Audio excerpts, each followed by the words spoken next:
If you could continue to do your job, but be able to travel the world, see new cities, have a few new employees and coworkers, and also get paid more, would you do it?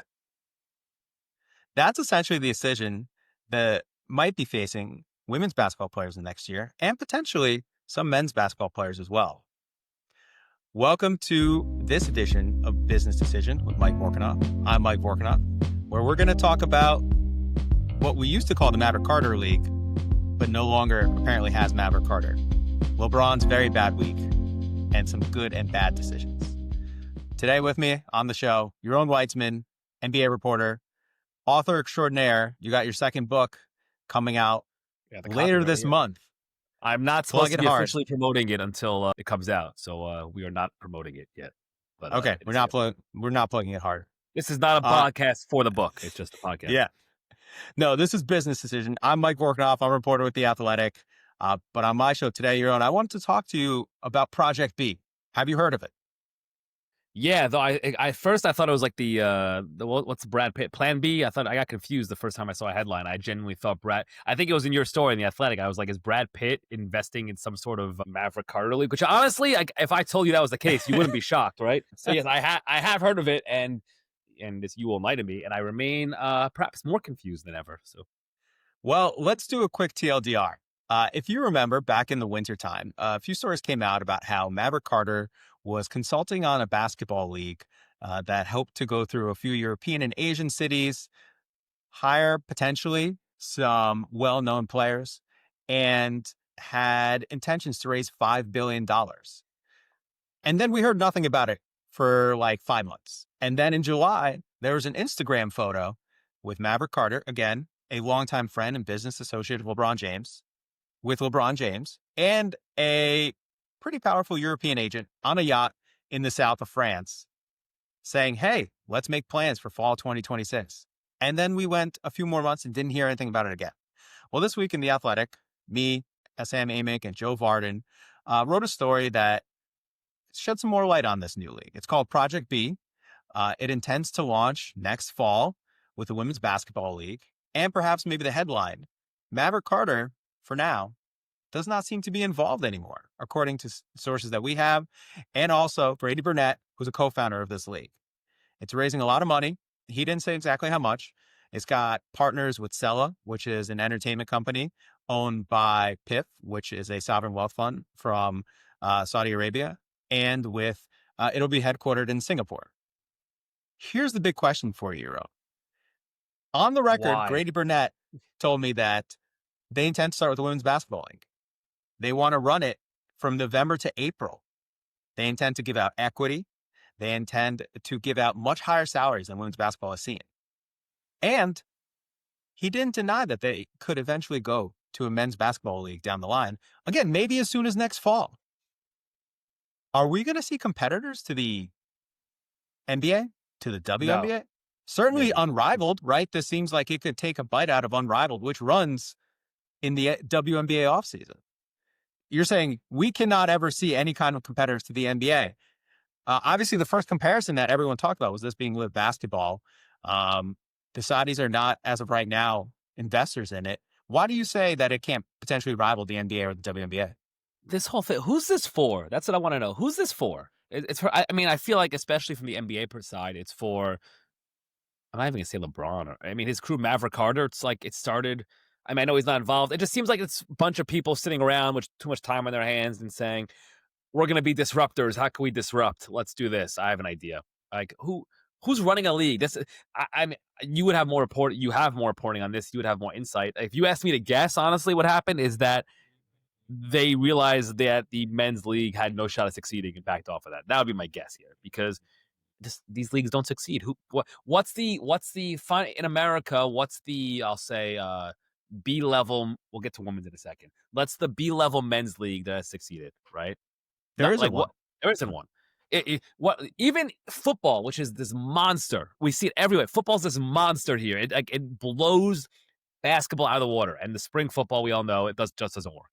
trying again. Is USFL, does it still exist right now? The Fox USFL stuff? I think they merged with the XFL and they're still doing their thing. I Yeah. genuinely don't know. The only reason I knew when I used to be at Fox, they would make us write about it and talk about it, right? Like, it's not even, if you want to get a kick out of something, watch during a USFL season, like Nick Wright have to do a USFL hit during his hit show. And you could just say, oh man, I guess even at the top of the entertainment industry, you still have a boss. Yeah, so NFL doesn't work. I guess you want to say big three. This seems like to me like the closest analogy would have been big three, right? The big three, which has they get some guys, right? They have some hoopers, some guys, some names you recognize. And I guess you want to say that was success in that it got a TV deal. Cool. Again, it's a success for the people who maybe threw, like for Ice Cube and his partner, who maybe threw some money in there. Nobody else is watching it. Nobody cares. It's irrelevant. Would you disagree with anything I'm saying? Like that? I mean, I don't watch it. But it's managed to stay around for a while. It's got a TV deal on CBS. Like, it's not nothing. They're selling individual teams now. But it's not, I wouldn't even say it's on the uptick. Like, it's not rising. It just seems like it's just settled into its spot of, I don't even know. You see sometimes on Twitter and certain famous beat reporters break news on it. Well, here's the big question. Question. This is what it all comes down to. Yeah. You've covered the NBA for a long time. You know people in the league, you know agents in the league, you know players in the league. Would they be able to get players to play there? There are two problems. Let me break it down for you, because not everyone who's listening to the show understands the dynamics of the NBA because they don't follow as closely as we do. One is the money, obviously, right? You got to be paid enough. When we see players go over to smaller leagues, say in soccer, it's also because they get paid extravagant amount of money. In the NBA, a player who got drafted in the 2022 draft class could become a billionaire on NBA contracts alone. You know, soon we're going to have $100 million salaries within, I think, like 8 years. I just saw Christian Braun, a random seventh man or fifth, whatever, on the Nuggets is like, I think Jake Fisher had a thing today. $25 million a year is what he's looking for, right? Like, that's I mean, like, listen, absurd. You're going to have like $80 million annual salaries by the end of this decade, right? Yeah. That's one part. It's like, can you pay them enough? That's a big question, right? And the other part is, do they want to play overseas? Like we see in the G League, guys continue to play in the G League and stay in America because they'd rather do that than go to Europe and live in Europe, right? And turn down bigger paydays, having already made significantly less money in their careers than some of these NBA players. And in the NBA, you can't play in another league if you're under contract with a team. Your player contract specifically bars you from doing that. And unless you want to go to court against the NBA, who's known as nothing but attorneys, right? Like, I don't know if you want to do that. So that's the other big question to me. Now, where I think this gets interesting is for women's basketball. We've already seen the Unrivaled League get some traction. What happens if this thing loads up and gets WNBA players too? Because their salaries are much lower. And as we know, they're fighting with the WNBA, the league right now, to get paid more. Unrivaled's pitches, we'll give you equity, we'll give you higher salaries. What if this league comes over the top and gives them even higher salaries? What if it gives them equity in their league? Like, I'm very curious to see what this means, obviously, for men's basketball, but also for women's basketball, because that's where I think the great, kind of restructuring can happen. So, okay, we agree. For men's, I want to put a bow on the men's thing. Like that what you brought up is the point, right? That no one good is, everyone good and even like average in the NBA is getting paid way too much you'd have to offer them $100 million a year, right? You'd have to offer a random seventh man $100 million a year to get to even consider it. So, you can get like, I was at the Knicks game last night. You can get like 31-year-old Jordan Clarkson, maybe, if you gave him $30 million, right? Like those random guys.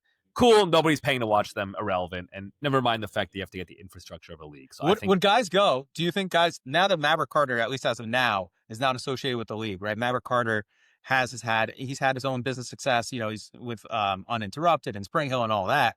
But he's known most famously as LeBron James' business partner and his longtime friend. And obviously that brings over kind of like the shine of LeBron James with you. If he's no longer associated with it, are NBA players even willing to trust it as much? No. Why would you go there? I mean, I guess so, but it's no different than a guy, if you sign for Real Madrid. But I mean, Brandon Jennings that one year, I know it wasn't completely exact. Like, just like, if a guy goes and signs with a big European team late in his career, right? We talk about, there was all these reports that Russell Westbrook was going to go play overseas, right? You can get a guy like that. But nobody's caring. So the women's part is more interesting.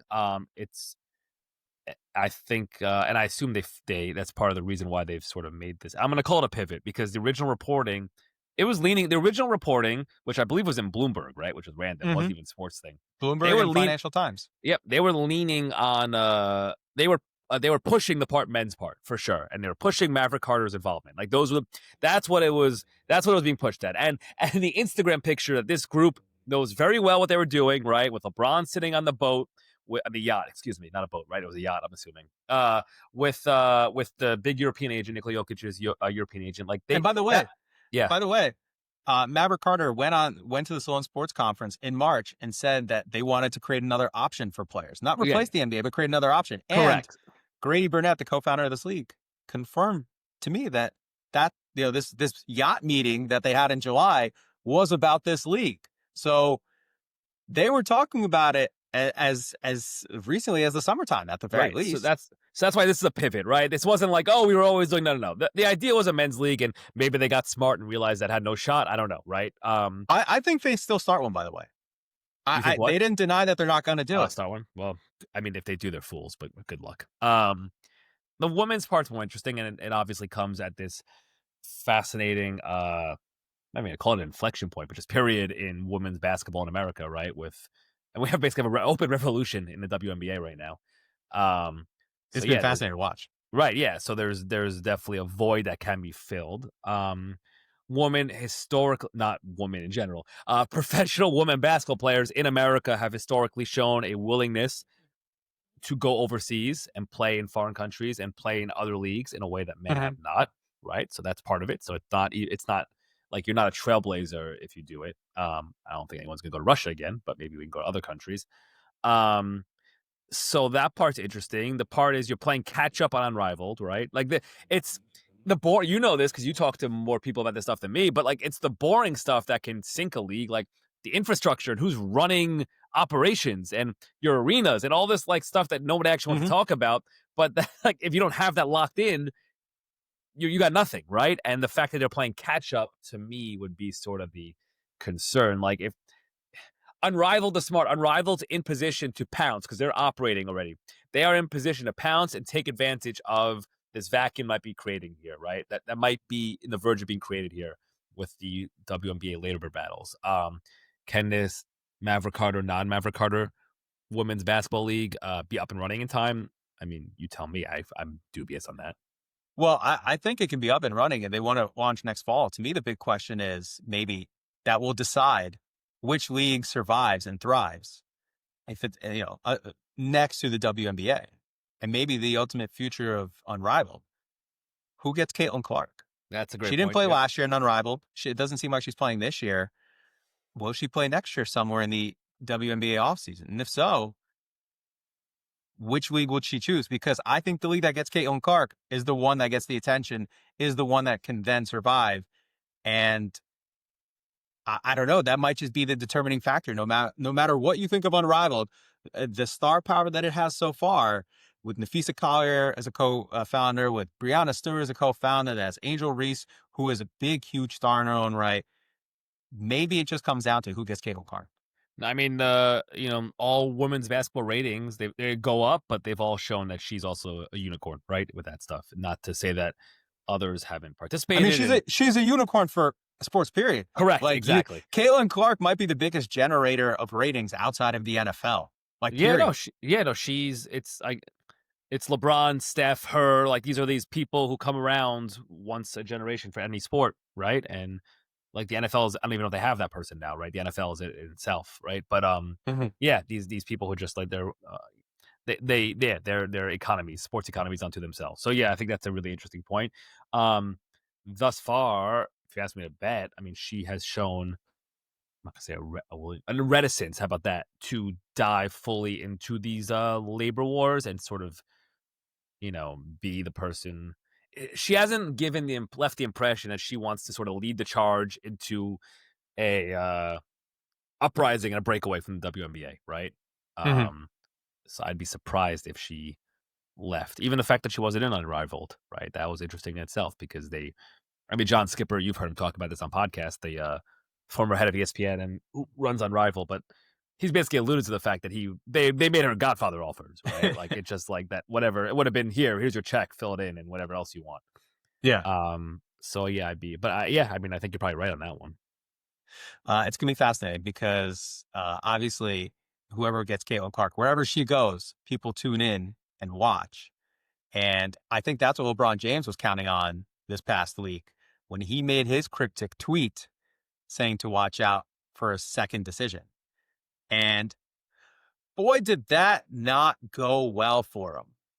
LeBron James might have had one of the worst weeks of his career this past week with that tweet, that ad campaign.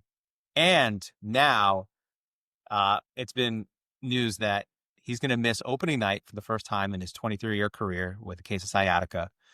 LeBron James, much like me, DNP, old, and it's rough timing.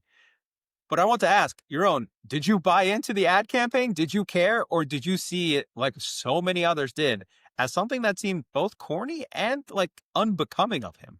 Yeah, I was 90% sure on that, and that's not Monday morning quarterbacking. The 10% was like, as somebody who has a book on the LeBron era.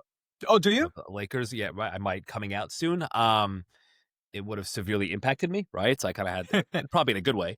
But I had to. You're probably hoping for LeBron to retire. Correct. His retirement. Correct. Yes. So I had to sort of prepare for that mentally and be like, what if there is a shot? I thought it was going to be an Amazon thing.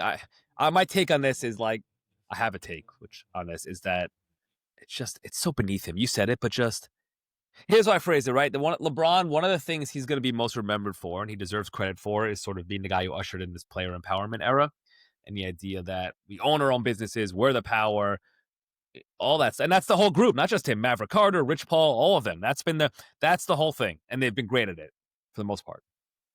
R.I.P. Spring Hill. Spring Hill still exists or no? I think it exists. Yeah, don't kill it off just yet. But it's on the way, right? And like, so I'm all good. I don't care if guys sell out. I don't care if you want to make $1 million to do a commercial for a day. I would love to do that too, right? God bless. The part that's just strange to me is that you are going to leverage your fame and your ability to sort of capture the zeitgeist for the purpose of helping Hennessy sell some more product. It's just so weird. Like, at least do it either for political cause, which is not the stuff he really does anymore. But you remember, there was a point once upon a time, once upon a time, he was sort of positioning himself as, maybe I'll kind of go on that path of Muhammad Ali light, right? And he's gone away from that, and I have no issue with that at all. So that's fine. You want to do it for the I Promise School? You want to do it for a company you own, right? Like, even that'd be different. Like a company you own, that'd be fine. I mean, maybe he's getting maybe he has something where he gets like points on every sale, all the boosted sales that happened since the ad, but just you're doing it. And like, I can imagine him and like him and his people all texting and being excited about like, look, we got everyone. They're all paying attention to us and they think it's retirement. Ha ha ha. It's not. And like, to what end, right? Yeah. You got everyone's attention for what? For Hennessy? It's just, I don't know if it's strange, sad, weird, it's just, it was beneath him. That's a good way to put it. I find it beneath him. Not that selling out is beneath him. That's not. Like, make your money. Cool. Just doing this for someone else. That part was beneath him, I thought. There is an irony in all this, right? Like, no one is talking about it. I don't think I've seen anyone make this point yet. There's an irony in the second decision. It's that it repeated the mistakes of the first decision. That's good, right? The first decision was a huge PR flub for him, right? It almost changed the narrative and almost the arc of his career. I like this. Yeah, it's good take. It was so bad. It was so bad that he was demonized for a year. Not even just in Cleveland, across the country, right? Like he got so much flack for it. It changed his media strategy. It almost made him open up in a way publicly. It made him embrace the media in a different way. I think there are all these long tail effects of the decision that worked out so well for LeBron James, that helped him understand how to curate his public profile and make him so beloved, right? All that came out of, I think, the decision. And so what does he do this time with the second decision? He again uses his name, his fame, his brand, his platform to bring this attention to himself and disappoint so many people and think he did something that he shouldn't have done and use their time and energy for. it's almost repeating the ills of the past in just a new way, right? Like in this totally new way. And I think that's the great irony of it. It's just he made the same mistake again. He didn't have to. You want to get your money, go for it. As you said, this is player empowerment, taking your millions of Twitter followers to make people watch an ad for a drink for some alcohol company. Great. Make your money off of it. It was funny to me that this happened all over again, 15 years apart. I like that. No, I completely agree. And again, like it sounds like I'm drawing a silly line. If he just appeared in a Hennessy commercial, I'd be like, okay, that seemed like, but whatever. Like, I still find it weird that we see him on DraftKings sometimes, right? DraftKings ads. It's like, and again, it's fine, but it's just he's big. I thought he's bigger than that. If not, okay. But I'm drawing a silly line. Like the teaser tweet to me does. The teaser am I retiring tweet. So the teaser tweet meant to capture attention and command news cycles for 24 hours. Yeah. That to me makes this different than just executing a regular commercial. It really does. I know it sounds ridiculous and it's like a really arbitrary line to be drawing, but to me that makes it like, no, that's off. As opposed to if you just appear in a Hennessy commercial, cool. I think there'd be a huge difference there. And I can't believe, I mean, honestly, the winner, like whoever at Hennessy, I want to know how much they're paying him. They paid him. And whoever, like, I don't know, if I was sitting around in a Hennessy, I'm not an ad guy, but if I was sitting around in this pitch meeting, I wouldn't even think this was a possibility to pitch. Like, hey, what if we get LeBron to tweet out a decision thing for us and like command all the news cycle for 24 hours? I'd be afraid to pitch that. It sounds ridiculous. Here's my question. Did it actually help sell Hennessy? I know I got to talk about it. I feel like if you're one of the people who are angered by it, are you drinking it more or less because of this? I mean, I don't get how anything helps anything sell anything, but it definitely, like, if you're going impressions, it helped, right? Like more Hennessy was being talked about more than it has. I mean, maybe I'm not in the Hennessy community, but I don't know last time Hennessy. By the way, I do like a nice glass of Hennessy. Do you? I will say, yeah. At least I mean, the ad worked at least in that way. It got a lot of free impressions. It got a lot of free advertising for the company. But that's a key part. I'm going to drill that. It worked for them, not for him, and that's the part that I find strange, right? That what he is. This is Mr. Player Empowerment putting himself back into labor, right, as opposed to being the management end of things. Mm-hmm. Mm-hmm. It was a bad decision. It was a bad decision, some people might say. Which is, again, a great segue for my favorite segment of the week. And really, it's the only segment of the week. So, like, what other options are there?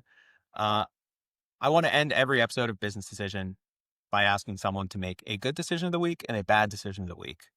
Yaron, do you have a good decision or a bad decision of the week for me? I'm going bad decision, though. I realize this is like next time I come on, I have to go happier. I'm angry I have stronger and negative takes today, but my bad decision, and I guess it's almost a double whammy because I don't know who to hand the action of the decision to. But let's just say the Bill Belichick North Carolina marriage is proving to be a bad decision from both ends, right? For both parties.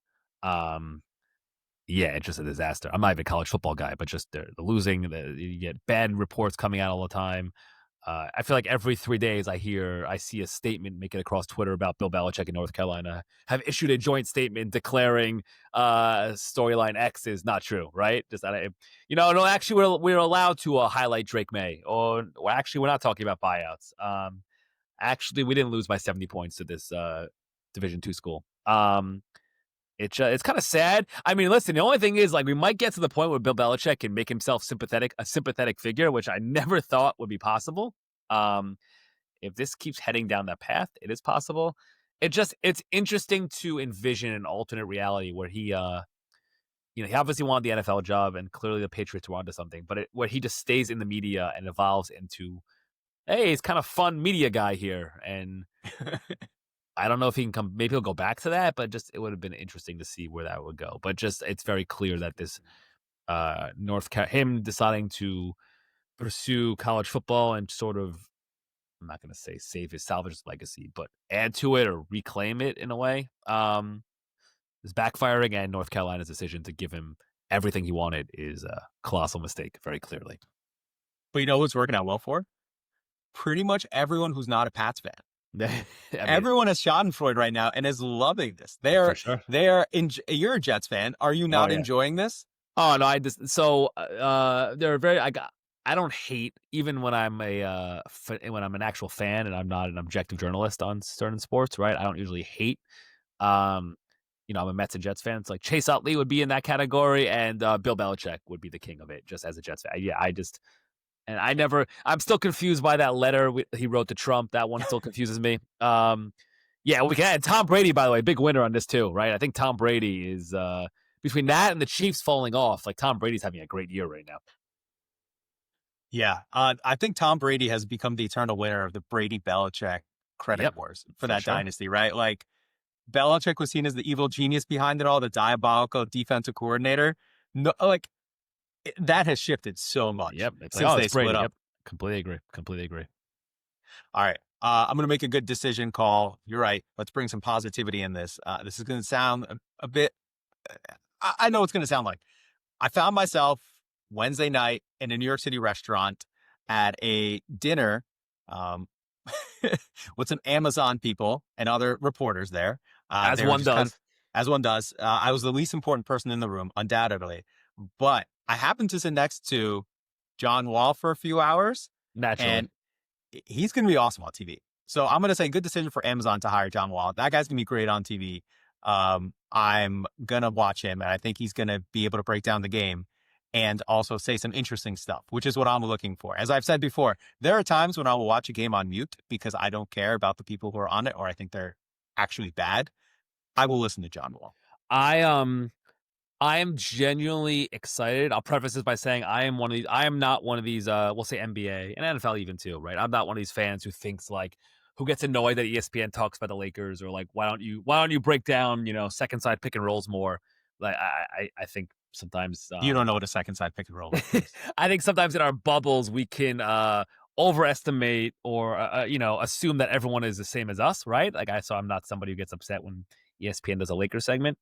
That being said, I did find last year for the first time I found myself just during the finals, especially being like this, just completely frustrated with ESPN's coverage of the NBA, and I found myself genuinely looking forward. And I think based on who they're hiring, I'm excited to see what Peacock, NBC, and what Amazon do with their coverage. I think I think it's gonna be a fun NBA season as a fan. Just I think there's gonna be some new blood, some new I'll say viewpoints, but just the things are going to be attacked in a different way, and I think it's going to enhance the experience.